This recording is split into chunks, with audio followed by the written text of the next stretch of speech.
सब भोजपुरिया दर्शक लोग के समाज के हम गोविंद विद्यार्थी और पार्टी की तरफ से नमन बा। एक नई प्रस्तुति एक कोरोना के कहर में एक नई प्रस्तुति आप लोग के समझ प्रस्तुत बा। आप लोग श्रोता हुआ, भगवान हुआ, प्यार आशीष देले हुआ और पूरा उम्मीद ना आशा बा कि आप लोग प्यार देबा। जहाँ कहीं त्रुटि हुई आप लोग भगवान हुआ माफ करें। हाँ मास्टर,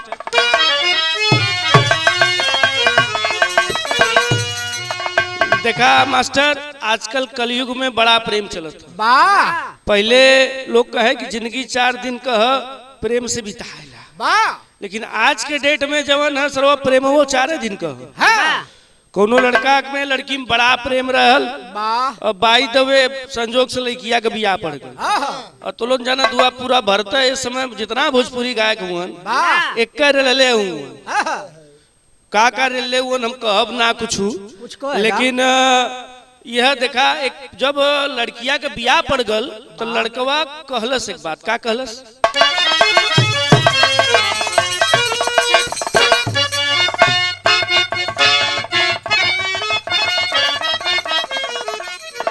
या खुदा मैं ये अर्जी लगाऊं, वो मुझे मास्टर, वो मुझे मैं उसे भूल जाऊं।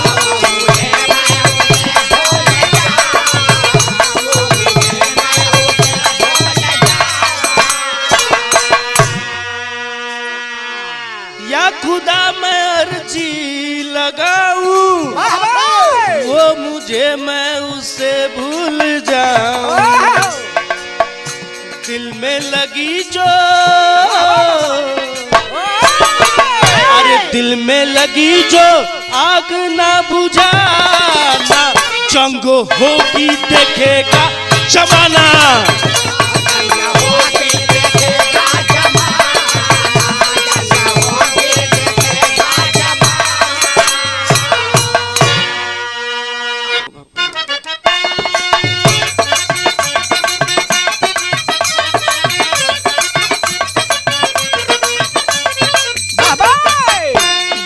अजीबो गरीब कहानी लिखे के पड़ल।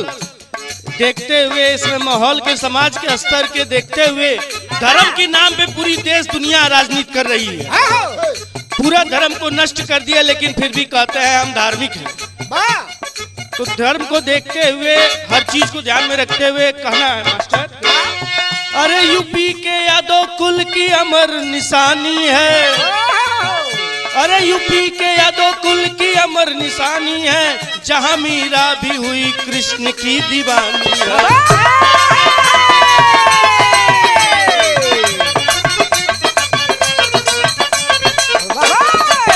कलेजा नभ कभी पापों से है कांप गया,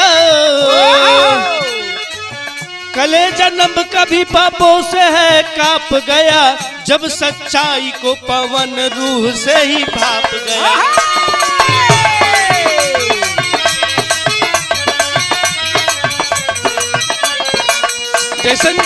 जैसन कि आप लोग जानला, पूरे भूभाग पे एक ऐसन जमीन है जौन तीनों लोगों के नाथ भोलेनाथ जेकरे त्रिशूल पे बसी काशी है, जहां लोग मरना पसंद करते हैं। लेकिन वहां की स्थिति क्या है? तीनों लोकों में प्यारी यही काशी है, तीनों लोकों में प्यारी यही काशी है, जहां कल बल की हुई सदा ही दासी है।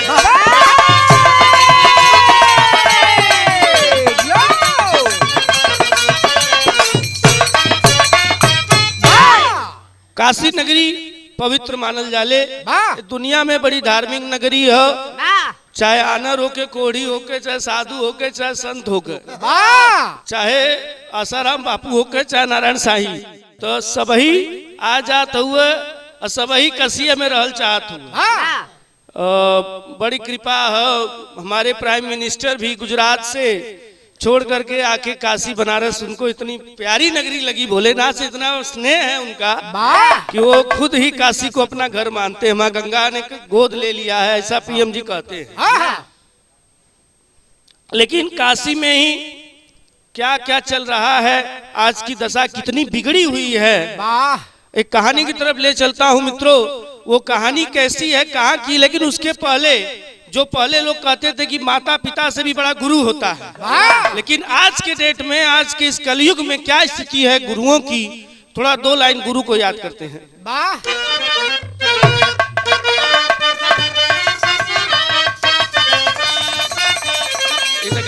लोग रामदेव गुरु जी के बड़ा नाम लेना, पीछे में रामदेव गुरु जी के याद के लिए तो कहीं बिना उनके गीतिए न लगले। देखा स्टार्टिंग में लेते आवा तो मास्टर, अरे झुलनी पौड़नी, अरे झुलनी पौड़नी जहाजिया उड़ादा हमार पई जब राजाई राजड़ो।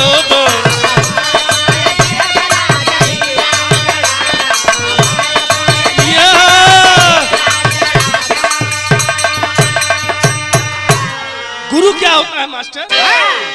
अरे गीता वेद ग्रंथ, अरे गीता वेद ग्रंथ के लागल बहिमवा, अरे गीता वेद ग्रंथ के लागल बहिमवा, न लिखले लिखाई गुरु का महिमवा।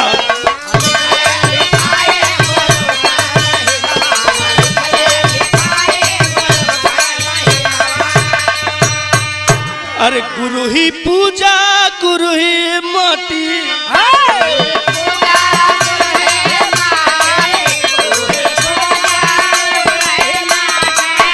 हाँ गुरु ही पूजा, गुरु ही माटी, बीच समुंदर जैसे नैया बिन ख्याति।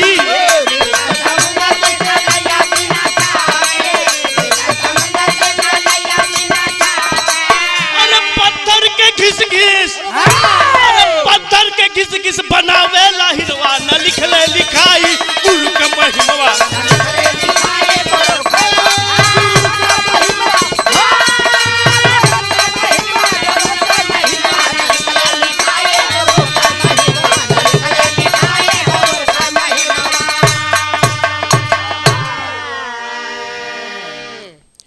एक ऐसी ही गुरु की कहानी लेके चलता हूं मित्रों, जो हमारे साथ बनारस में रह के पठन पाठन का कार्य करते थे और हमारे परम मित्र भी थे, लेकिन उनकी दशा को देखते हुए आज ये कहना नहीं चाहिए कि हमें बिरहा के रूप में ये परोसना पड़ रहा है।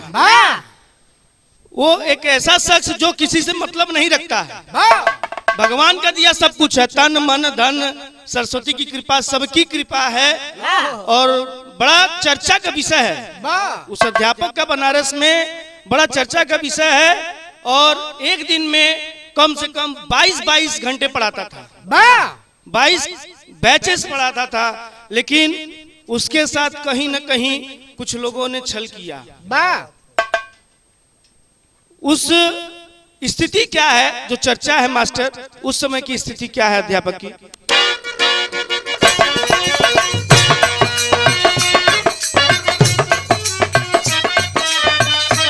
अरे बारे मास्टर, देखा ही लैकन खाती परोसन बात भैया, जवन की भैंसी चरवाहवा गोजी कान्ही पर लेके गावत हूँ।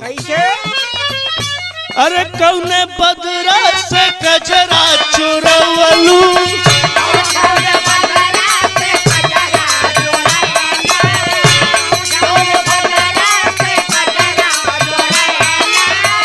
कौने बदरा से कजरा चोरवलू, कौने फूलवा से खुशबू मंगवलू, ए दानी कि ए हो धनी दिया जोजना वेला छागल न दुनिया पागल कइले बा।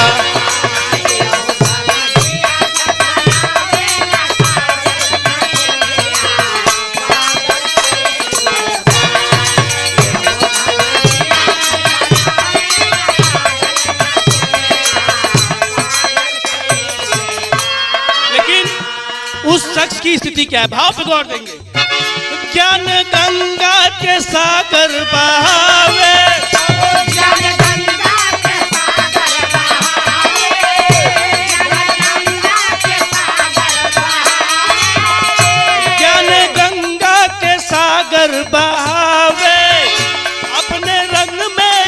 सबके रंगावे समझाई कि जैसे कली बौरा लुभावेला फुलवा रसायन बाटे बौरा हवा कि जैसे कली बौरा।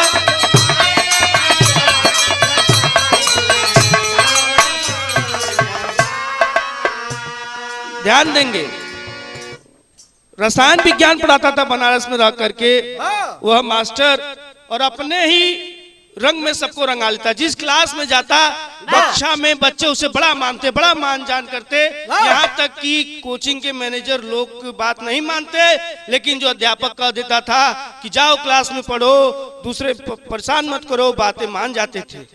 आगे की स्थिति देखिएगा उसकी पढ़ाई की स्थिति क्या थी। नाही कहूँ कौनो लागल कबो दोस्त, पढ़ावे में लागे वही बेहोश।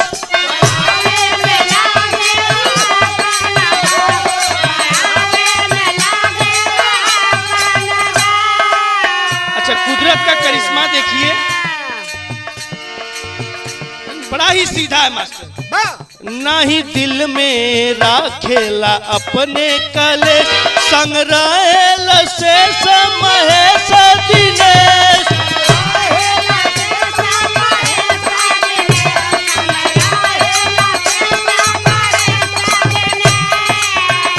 बार विदना के करम कमाई,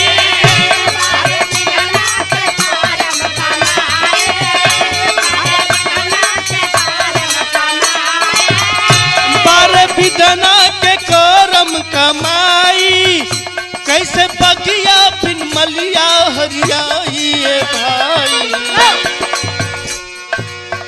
कि जैसे सूखल पानी बिना रहे पुरवा रसायन बाट बौरहवा। जैसे पानी बिना सूखल रहे पुरवा रसायन बाटे बौरहवा। मास्टर जी, जिंदगी में क्यों कितनो सुख ले ले, कितनो धन दौलत हो जाए, लेकिन जब तक अर्धांगिनी के सुख नहीं मिले तो कोनो सुख ना है। क्यों कत्तो मुंह मार ले साजी के उठ के घर में आए, लेकिन वो मास्टर का स्थिति का बियाह बड़े धूमधाम से भयल। बतावत रहल 2014 में बियाह भयल, दुल्हन आई, और दुल्हन आई तो दुल्हन आउ तो चुनराए लागल, कहते सियान सियान लड़की पढ़नी मत पढ़ावल करा, नहीं लाइन मार देबा। ई का कहत ही रे, ओकरे तो गोड़े से जमीनी नीचे से निकल गई मास्टर। रोजी रोटी के सवाल बाटे, पेट कैसे जी ना पढ़ाई तो कल ई बताओ, ई बतिया तोरे बपुआ के पहले ना देखेगी, ते अपने बपुआ से कहीं थी लेती। जुगाड़ हो जे ठीक रहा, इतना तो ठीक रहा मास्टर। दूसर का कहत है कि अगर तू ना हमारे माई बाबू के कहना ना मन बता, मैं तोरे माई बाबू को न मानो। अभी देखा पेच ऐठा थी, अब ही कुछ भयल ना, लेकिन लगल पेच ऐठे और थिंग धरावे लगल सुरेंद्र। इतनो ठीक रहल, 2-4 दिन बीतल, अभी देखा बियाहे गौने आयल बाटिन, लेकिन कहत का बाटिन कि हमार माई बाबू 2 दिन से रोवत बाटन, रउआ हमें छोड़ दी। अब बतावा कौन कनेक्शन बा सरवा, कहाँ धरे के चाहिए धर ले कहाँ मास्टर बा दूसर अर्थ। हाँ, लगावे के सिंगल फेस लगा दिले ट्रिपल फेस। तो भैया लड़को थोड़ा मुराहा टाइप में, जो अध्यापक हमारे साथी है उन मुराहा रहना कहना जो मर्द का बात छोड़ दे, छोड़ देना भैया, बुला के विदाई कर देना। 5 साल ले कोनो बात विचार न फोन आवे न जाए, वो अपन मस्त रहे, मस्ती में इधर आग लगत बा बस्ती। परेशान भल, फिर लड़की के बाप बुलौला, भैया पंचायत जुटौला, पंचायत में सब पूछे लगल भैया का भल, तो लड़की के बाप अपन लगन रहे, रिकॉर्डिंग कैले हई कैले हऊ कैले हई। लड़कवा सुनत सुनत रहे, कहे लड़किया कहाँ बा, बुला लेता रच के। तो बुलौना जब लड़किया के, तो लड़कवा कहला कि काहे आले मैटर पहुंचल। तो लड़का वो तीनों बात बतौलस, तो लड़किया तनी से अतराए लगल, कहे कुल मजाक में कहली। हाँ हाँ कहे ठीक है मजाक में कहली, लेकिन नहीं छोड़े वाली बतिया कहले आई कि ना। हाँ तो कहले कि नहीं कहले आई। वाह तो भैया एक बाद पंचायत कल अब का होई, लगल गोड़े गिरे लइकवा के बपवा के। लइकवा 4 बीघा लम में भागत बा कि ना ही रखब, लइकवा के बपवा मतरिया के लोग गोड़े गिरत हुवन। इज्जत का सवाल है। और भाई लइका तो पंचायत में से भागल और घरे आओ तो देखा तो मेहरारू माई बाबू लेके आके बैठा देना। वाह तो लइकवा कलश ठीक है माई बाबू लिया तो देले हुआ, लेकिन एगो शर्त हमरो रही। वाह अगर इस सबकर पूरे खानदान के भाई भौजाई ननद भौजाई फुआ फूफा मामा मामी मौसी मौसा सबकर इज्जत करी, सबकर रिश्ता बना ली तो हमरो रिश्ता बन जाई।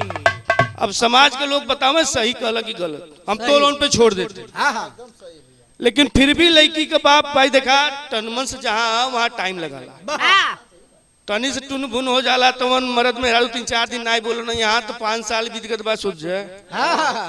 तो करे बाद भैया 3 महीना के समय बीतल, तब ले लड़की के बाबू आके थाना कोर्ट कचहरी कुल कह देना। थाने पे पहुंचौ ना, थाने पहुंचा के रात के 11 बजे मास्टर पूरे परिवार थाना पर रहल। अच्छा तो वहाँ पूछाए लगल तो लड़की के बाप कहले भैया हम अपने लड़की के दूसर शादी करब। कोतवाल चंदौली जिला के रहना, डांट के भगा देना, भाग।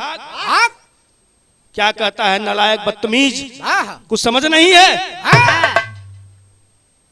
करे बात भैया रतिये रात कैसो सब अपने घरे गलू अपने घरे, लेकिन फिर नहीं मनन, कोर्ट कचहरी दीवानी जाएगे कुल केस कहना लदन कुल इकट्ठे। अहिरे के बुद्धि 12 बजे खुलले मास्टर, और केसियो देखा 12 लदन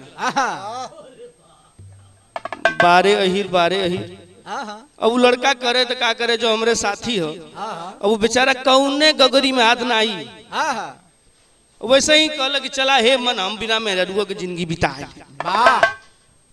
इधर आवे जब इधर जैसे हम कहली है ना कि पानी बिना सूखल रहे पुरौआ, बियाह भी हो गल बा, केहू से कहू ना सकत कि हमार बियाह ना और मेहरुआ ना, दोनों बेच केहू से कहू ना सकता कि हमारे पास मेहरारू ना। और पूछबो करे तो लोग कहे नहीं रे रहले का करी, ओकर मन वहीं लगाला। बेचारा बात टार ले।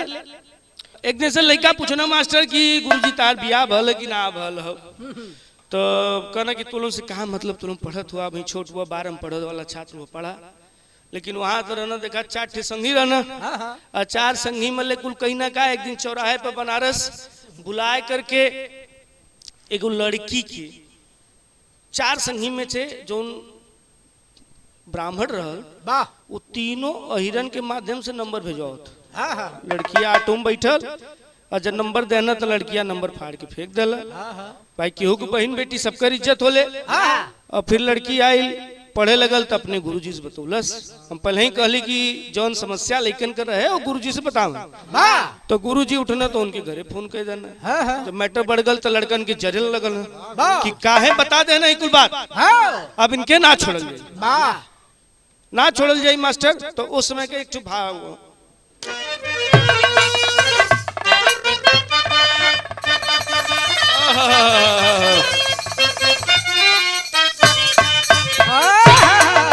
कई बुल्लू गुरुजी वाली याद आ जाए। उठे ऐसे हाथ देले ठगनी पे कहा कहे मास्टर का भैया कि अब ही दुल्हो अब ही दुल्हा कि अब ही दुल्हा के चढ़ली उमरिया कि दुल्ही पुरान हो गई।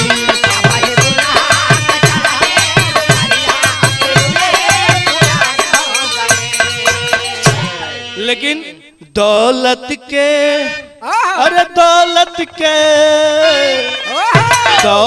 के खुमार बनावे घमंडी, दौलत के खुमार बनावे घमंडी, शिखंडी न संसार हो सकी।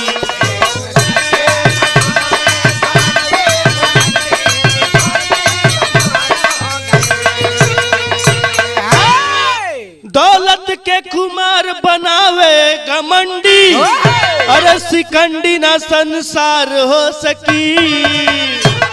लागे सुहानी लागे सुहानी बाजार यार मंडी, लागे सुहानी बाजार यार मंडी, ये अंडी ना बेकार हो सकी।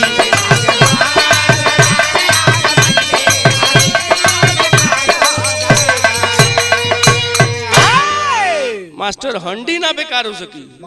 हंडी मतलब जो हंडी में पहले जो पुरानिया लोग चाउर रीन है कुल चाउर के स्वाद एक हो, तो मित्रता जो चरहुन कर रहल वो हंडी के चाउर जैसे रहल कि सबकर मित्रता एक तरह रहल।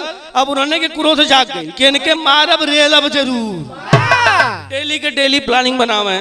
जब ओकर लास्ट पीरियड होकर 7:15 से 8 तो वही पीछे कोनो दूसरे संगी के फोन करके पूछे फलाना आयल रे पढ़ावत हो 8 बजे में 10 मिनट रह जाए 15 मिनट रह तो फोन टिंटिनाए। इधर ही बेचारा अध्यापक जो हमारे संगी रहना वो बेचारू पांडेपुर में रहता ना, हम सिगरा पे रहता ली। हम कहली तो के ज्यादा दिक्कत हमरे के ना जो हमरे के रो भाई इतना कर सकीला। तो वो कहीं ना कहा कि मैनेजर से बताऊ ना, मालिक से बताऊ ना। तो जब मालिक से बताऊ ना तब ले इधर एक और पेंच हट गई, पैच का हट गई कि उधर से गार्जियन जेके लड़का कुल गरियोले रहना वो गार्जियन आएगी, लड़का गार्जियन आएगी। देखा चारों अपने में संगी होंगे और हर पैक पी के गरियाऊ देना चाहिए ना आयल। अब ओकर गार्जियन आएगी ना, गार्जियन आएगी ना तो मास्टर का नाम लेके गरिया देना, फलानवा घंटी में ऐसे बोलल ने फलानवा के बाबू हो गल हुए। अब इतना भइले के बाद गार्जियन आए कि वही लगने मास्टर हुए के चापे। आज के डेट में मित्रों सबसे ज्यादा विश्वास कोई करता है तो अपनी औलाद पे करता है। भले ही उसकी औलाद बाहर जाके क्या कर रही है पढ़ने के लिए लिखने के लिए भेज देते हैं, लेकिन कभी खोज खबर नहीं लेने जाते। और जितने भी कॉलेज और कोचिंग वाले हैं कुछ तो ऐसे हैं जो खबर देते हैं, लेकिन कुछ ऐसे हैं कि अगर हम खबर दे देंगे तो हमारी आर्थिक स्थिति कमजोर हो जाएगी। कोचिंग में लड़कों न रही है तो फीस कहाँ से आई, कॉलेज में लड़का ना रही है तो फीस कहाँ से आई। तो यह कुल बात समझ के वो लोग दबाव चैनल, लेकिन लड़कवा गार्जियन के लिए याद अलग से नहीं कि गलती निकल गई। फिर मालिक से कहल मैनेजर मालिक की जगह भाई ना तो मालिक का तू कहीं ना कहीं आप भी इस मैटर में इन्वॉल्व है। अब तीसर का पेच दिखा, मालिक मास्टरवा का दोस्त है देना ओकर गलती का रहल, गलती बस इतना रहल कि जो लड़की समस्या कहलस ओकर डांट दिला लइकन के। तो लड़का मारे बदे कि ना दूसरे गरियों ने ओकर नाम लेके ओकर गार्जियन भी आ गल और मालिको चापत बाकी तोहरे गलती है। अब वो करे तो क्या करे। तो ये समय मास्टर टेरिक भाव मास्टर अरे बिगाड़ी हाँ बिगाड़ी बिगाड़ी बिगाड़ी का अंकारी ही जड़ा,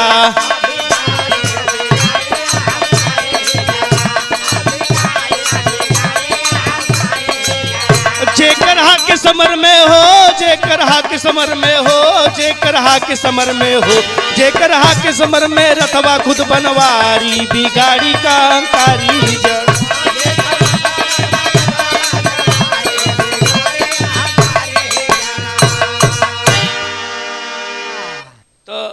देख ला अब ओकरे बाद जब इतना कुल हो गल तो मालिक कहना, मालिक गुस्साए लगना कि कोचिंग पे गार्जियन आ जात हूँ तो मालिक कहना कि परेशान करा कि परेशान करबा तो खुद छोड़ के भाग जाए। लेकिन यो ईमानदार आदमी भाई देखा अपने कर्तव्य पे अडिग रहा, अपने कर्तव्य पे अडिग रहल तो कहीं ना का मालिक के ओकर ब्रांचवा चेंज कर देना।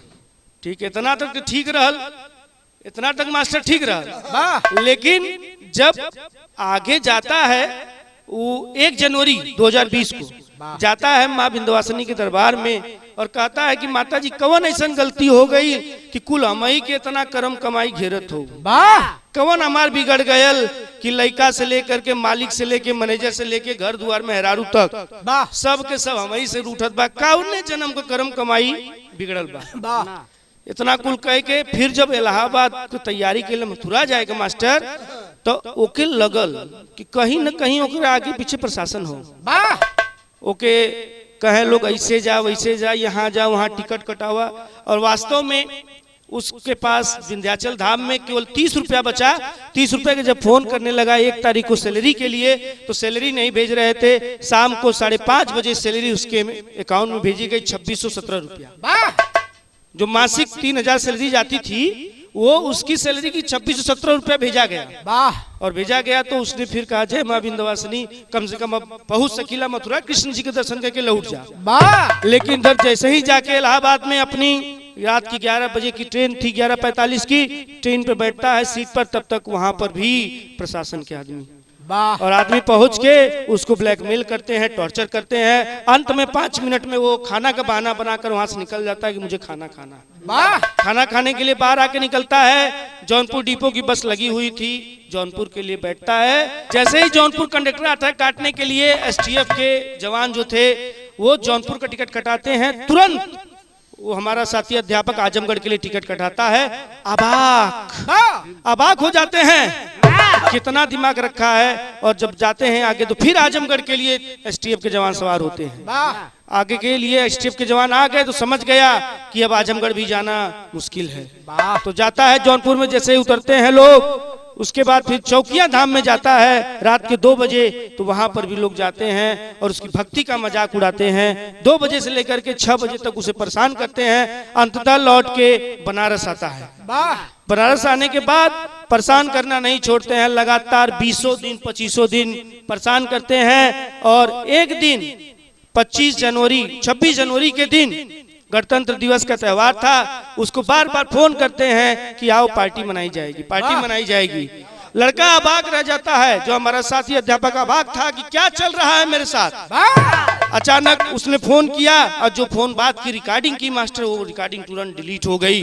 तब लड़का समझ चुका था कि मेरी मोबाइल कहीं न कहीं हैक कर ली गई है। दौलत का घमंड और प्रशासन का घमंड रख करके मालिक उस अध्यापक को परेशान करने लगा और उसकी मोबाइल 1 बार नहीं, 2 बार नहीं, 3 बार हैक कराया। कितना नीच हरकत किया। मैं कॉलेजों के कोचिंगों के मालिक से कहना चाहता हूं, अगर कहीं ऐसी स्थिति आए तो आप उसको ससम्मान अध्यापक को निकाल दीजिए कि भैया अब हम आपसे नहीं पढ़वा पाएंगे। लेकिन किसी को परेशान करना, किसी की भक्ति के साथ मजाक करना, ये प्रकृति भी क्षमा नहीं करेगी। वाह। जब 26 जनवरी को फोन करते हैं मास्टर, तो उस समय का भाव है।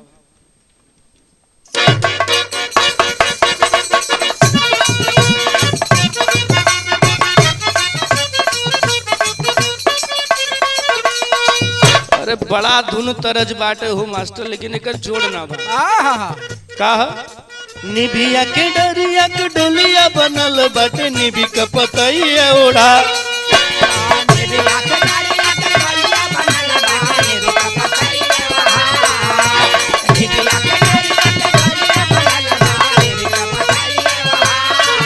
अरे निभिया के डरिया के डोलिया बनल बाटे, निभी का पतैया ओढ़ा। देवलोक से चलली भवानी न हो, देवता बनल का।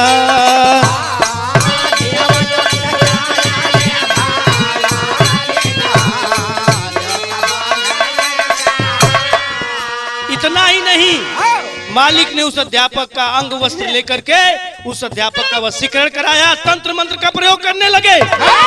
तो उस समय का भाव है 26 जनवरी के दिन का, उस समय का केवल क्या भाव है मास्टर। और बिंद के पहाड़वा के छोड़ सिंहासनवा के होई के नु बाघवा सवार। बिंद के पहाड़वा के छोड़ सिंहासन होई के नु बाघवा सवार।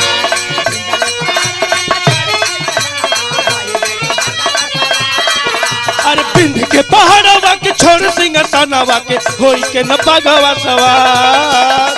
कैलू तू कर जाना तू फानी न हो, ए बहिनिया हमार।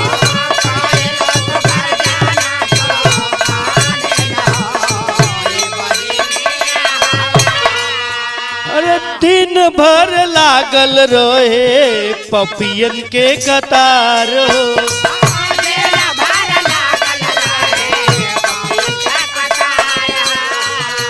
230 पर उबरलू जिंदगिया हमारो।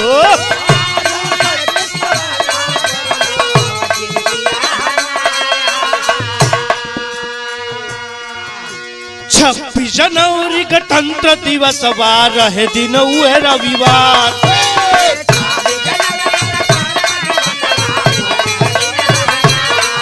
अरे 26 जनवरी गणतंत्र दिवस वार रहे है दिन हुए रविवार। कैलू तू गर्जना तूफानी न हो ए बहिनिया हमार।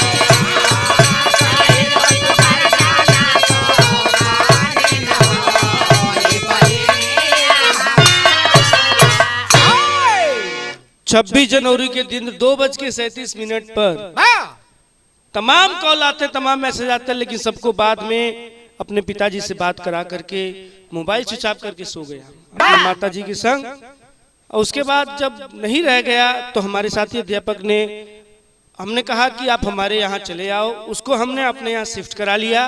उनके पिताजी को भी बुला लिया जो प्राइवेट जॉब करते थे। कोचिंग पे उन्हें भेजा गया तो वहाँ के लोग कहते हैं कुछ नहीं हुआ है, बस ये डर गया है। ये देखिए खेल, मतलब घीवे का लड्डुओं खवाए गयल स्वादो ना मिले।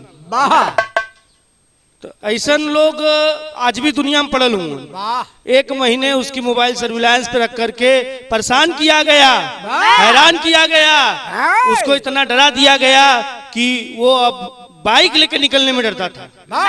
चूंकि हमारे साथ रहता था तो हम मास्टर हर चीज को देखते थे आंखों से और कलेजा कांप गया हमारा। लेकिन जब मालिक जब उसके पिताजी के सामने नहीं आए, अपने मैनेजर से कहवा दिए कि कुछ नहीं हुआ है, केवल डर गया है, तो उसके बाद भी नहीं माने। इतना कर दिए होते तो भी ठीक, लेकिन अभी भी नहीं माने, कलेजा नहीं भरा। अब फिर बदले की भावना आ गई कि क्यों अपने बाप को लेके आया। तो भैया क्या करी तो लोग परेशान करवाऊ, माई के न बुलाई, बाऊ के न बुलाई, के बुलाई, मेहरारू तो पहले ही त्याग दिले बा जा। देखिए मास्टर आजकल का बड़ा हो, ऐसे ही एक पत्रकार ने हमारे प्रधानमंत्री अटल बिहारी वाजपेयी जी से पूछा था कि आपने कभी शादी नहीं की तो क्या कहीं आपका कहीं हवा भी उड़ा था? तो उन्होंने बड़ा अच्छा जवाब दिया कि शहर वाले गाय नहीं रखते। गाय तो सब लोग नहीं रखते, लेकिन गाय का दूध सब पीते हैं। तो पैसा की बात है और पैसे के बल पे ही अभी तक खेल सारा चल रहा है। जो कहानी चली है वो लड़के के घर जो गार्जियन थे वो भी पैसा भेजते थे, इधर मैनेजर भी पैसे वाले, मालिक भी पैसे वाले, कुल पैसा खेल हो। पैसा फेंका, तमाशा देखा, लेकिन कहीं ना कहीं उस लड़के में जो भक्ति थी वही उसकी शक्ति थी। तो मास्टर आगे क्या प्लानिंग बनाए लोग, प्लानिंग क्या है, आगे भाव है।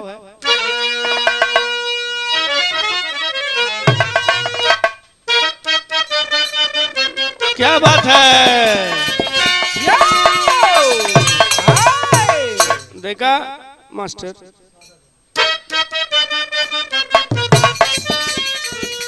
मिर्जापुर चौरिया। तो हम सोचे थी तर्जवा न गाई, तर्जवा कई ठोगल भहुआ बोल दी हो कि ना, काहे कि ढेर मिठाई में कीड़ा बहुत जल्दी उठाना, हाँ ज्यादा परसले दिक्कत हुई। तो भाव पे गौर कीजिएगा, भाव क्या है। तो छिड़ल धर्म युद्ध आज नभ में, अरे छिड़ल धर्म युद्ध आज नभ में, चाल लागल तनातन बनवा, जगमग जरे दिया नवान,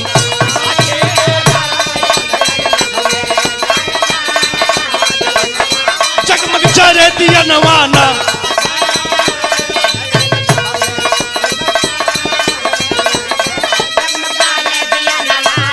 राधे संग में रहली मतरिया,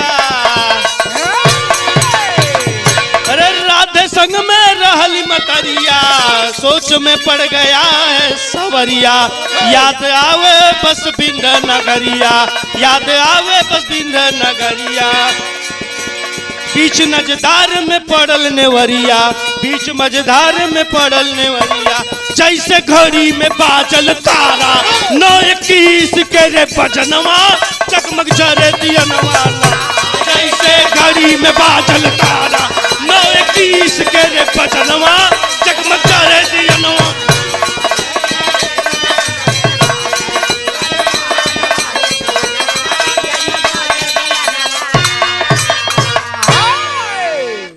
बाहर प्लानिंग, गैस खत्म रहता है, गैस भराने के लिए दोनों मेरे दोस्त, हमने कहा कि हम दोनों दोस्त चले जाते हैं, तो उसके पिताजी बड़े सीधे साधे थे, कहते कि नहीं हम जाएंगे भरवाने के लिए।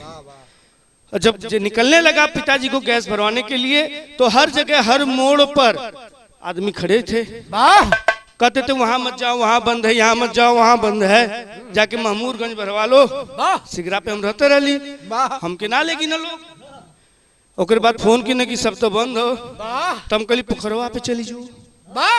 अब वो पोखरा बोरी जाए लगल तो वही जुग देखा, वो जुग मना कर रहे हैं सब, जगह जगह घेरे हुए प्रशासन से, आदमी लगे हुए सब चमचे, उसको कह रहे मत जाओ, लेकिन फिर भी नहीं माना, भराने लगा, गैस गया भरवाया। ये सब चाहते थे कि हम जहाँ चाहते हैं वहां से गैस भरवाए, वाल्व न लगाया जाए गैस का, और जैसे ही गैस जलाए तीनों माँ बाप बेटे सब साथ बाहर एक प्लानिंग। लेकिन प्रभु की माया, विंध्यवासिनी की माया, घड़ी में बाजल जैसे 9:21 के रे बजनवा, जगमग जरे दियनवा ना।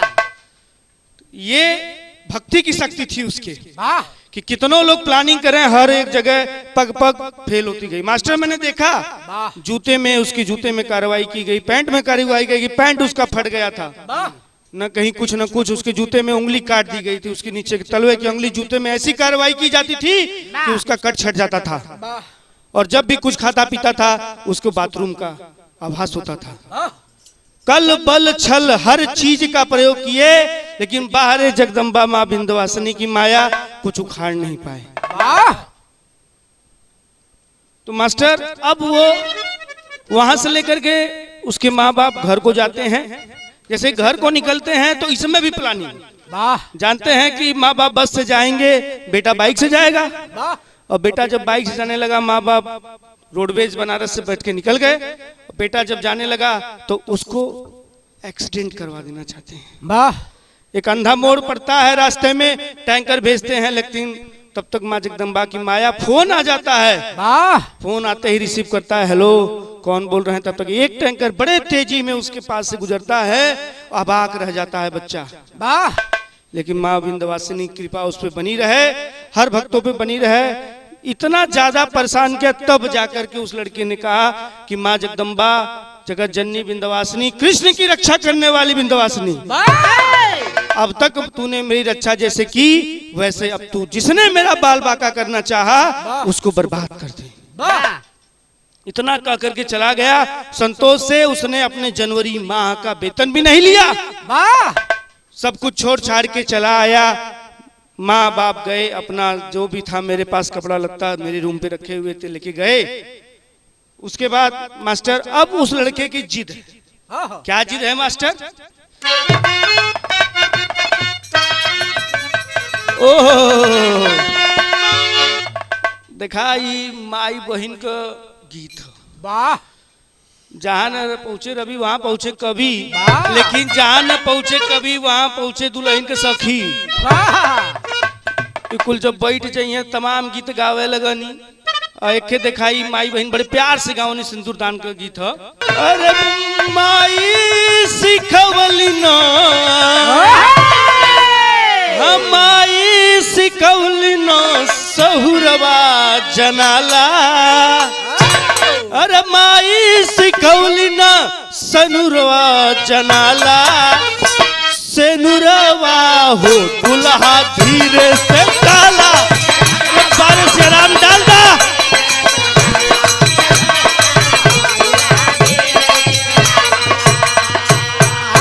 देखा संतोष का फल मिला था लड़का के, क्या मिला था? नाही बीक चानी, अरे नाही बीक चानी, न बीके लसोना, नाही बीके चानी, न बीके लसोना, जोगिनिया हो रूप धैनी कोरोना।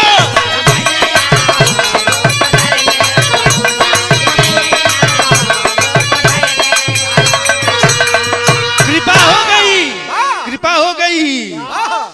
कृष्ण ने भी कहा है, जब अर्जुन और हनुमान की लड़ाई हुई तो अर्जुन अग्नि में जलने जा रहे थे कि मैंने घोर पाप किया है, मैं क्षमा योग्य नहीं हूं, मैं मरूंगा। तो कृष्ण ने कहा था कि हर पापों के लिए इंसान फल नहीं दे सकता, अगर इंसान फल देने लगेगा तो उस दिन मेरी वजूद क्या रहेगा। हर पापों का कर्म का फल देने वाला मैं हूँ, मुझसे ही संसार है। तो होता क्या है आगे देखिए, इस समय की स्थिति क्या है। त्राही त्राही माँ चल बा सारा संसार हो, सदा सुमन और साधना हमार हो।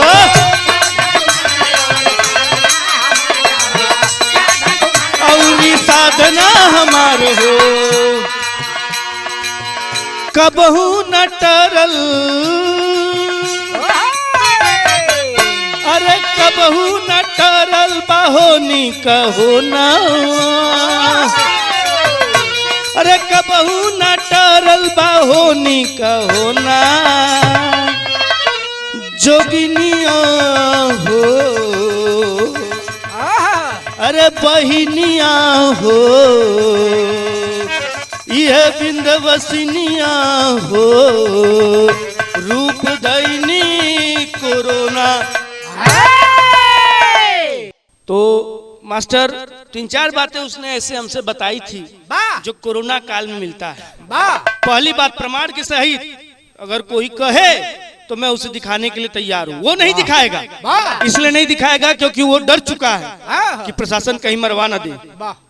अंगुली प्रशासन पे मैं नहीं उठाना चाहता हूँ, उसकी स्थिति बता रहा हूँ। न मैंने किसी का नाम लिया है यहाँ पर, इसलिए क्योंकि जब पेच चलने लगेगा तो अच्छे अच्छे उस पेच में फंस जाते हैं। तो हम लोग तो गायक कलाकार हैं, कोई त्रुटि होगी तो माफी चाहेंगे।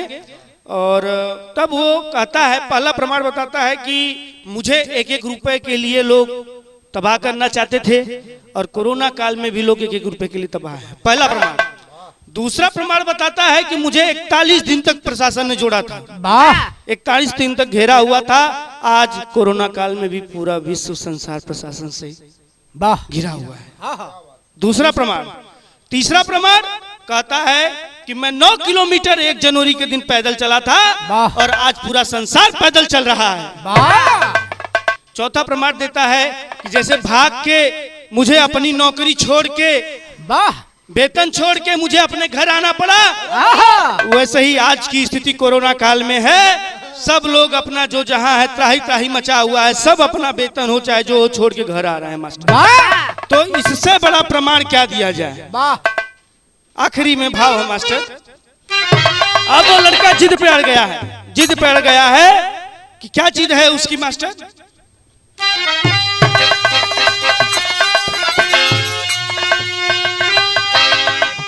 अरे धर्म के करमवा हमरो, अरे धर्म के करमवा हमरो, एही तर पड़ी झंडा फिर से लहरीना, झंडा फिर से लहरीना। जंगवा होखी काशी नगरी, झंडा फिर से लहरीना।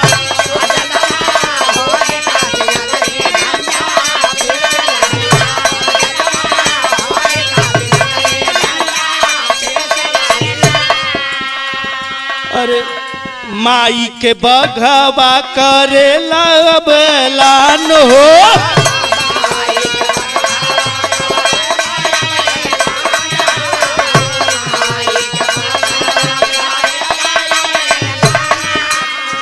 बाईस 24 में फतह करब मैदान हो।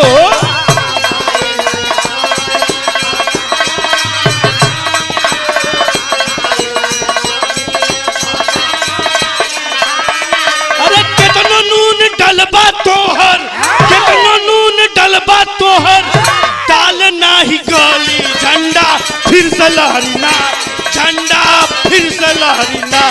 गोबिना पानी माथे पगड़ी, झंडा।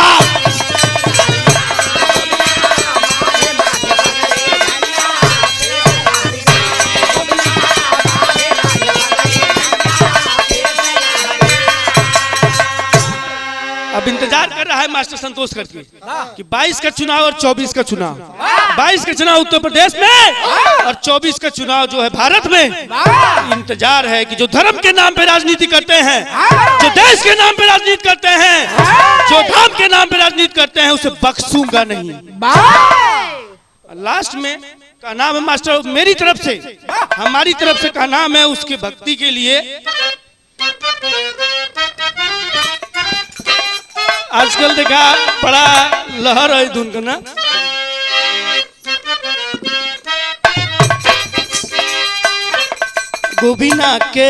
गोभिना के सदना पूरा गईलू भगती का शक्ति दिखा दिहलू।